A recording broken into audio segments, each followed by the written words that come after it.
बंसी काका को आज बच्चों ने घेर लिया था।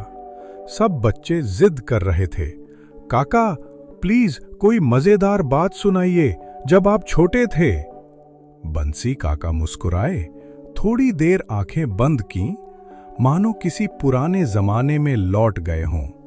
फिर बोले, बहुत पुरानी बात है।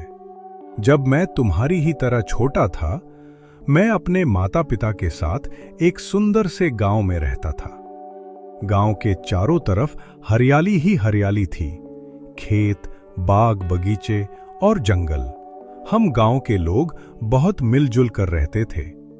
कोई खेतों में हल चलाता, कोई सब्जियां बेचता, तो कोई घर बनाता। जीवन सीधा सादा था, लेकिन बहुत प्यारा। एक दिन कुछ अजीब हुआ। सुबह सुबह गांव में शोर मच गया। बंदर बंदर आ गए हैं। बंदरों का एक झुंड गांव में घुस आया था। कोई पेड़ों से आम तोड़ रहा था, थोड़ा खाकर बाकी नीचे फेंक देता। कोई बंदर घरों में घुस गया, बर्तन गिरा दिए, कपड़े उछाल दिए, अनाज बिखेर दिया। गांव वाले डर गए, भागने लगे। कुछ लोग डंडे लेकर बंदरों को भगाने दौड़े। आखिरकार बड़ी मुश्किल से बंदरों को गांव से बाहर निकाला गया। लेकिन सबके मन में एक सवाल था, ये बंदर बार बार गांव में क्यों घुस आते हैं? पंचायत बुलाई गई। सब लोग एक बड़े पीपल के पेड़ के नीचे जमा हुए। मुखिया जी बोले, ये तो रोज का झगड़ा बन गया है।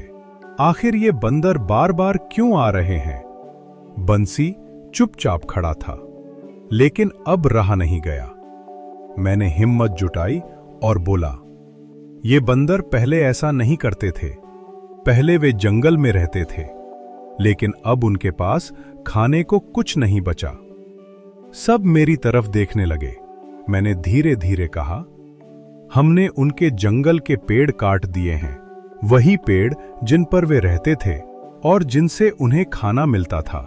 अब उनके पास कोई और रास्ता नहीं है, इसलिए वे गांव में घुस आते हैं। कुछ देर सब चुप रहे। फिर मास्टर जी बोले, बंसी ने बहुत सही बात कही है। अगर हमें बंदरों को गांव से दूर रखना है, तो हमें उन्हें उनका घर वापस देना होगा। मुखिया जी ने सिर हिलाया। हाँ, हमें फिर से पेड़ लगाने चाहिए, जंगल को वापस जीवित करना होगा। उस दिन के बाद पूरे गांव ने ठान लिया। हम सब छोटे बड़े मिलकर पेड़ लगाने लगे। आम, जामुन, आंवला, अमरूद, हर कोने में पौधे लगाए गए। धीरे धीरे जंगल फिर से हरा हो गया।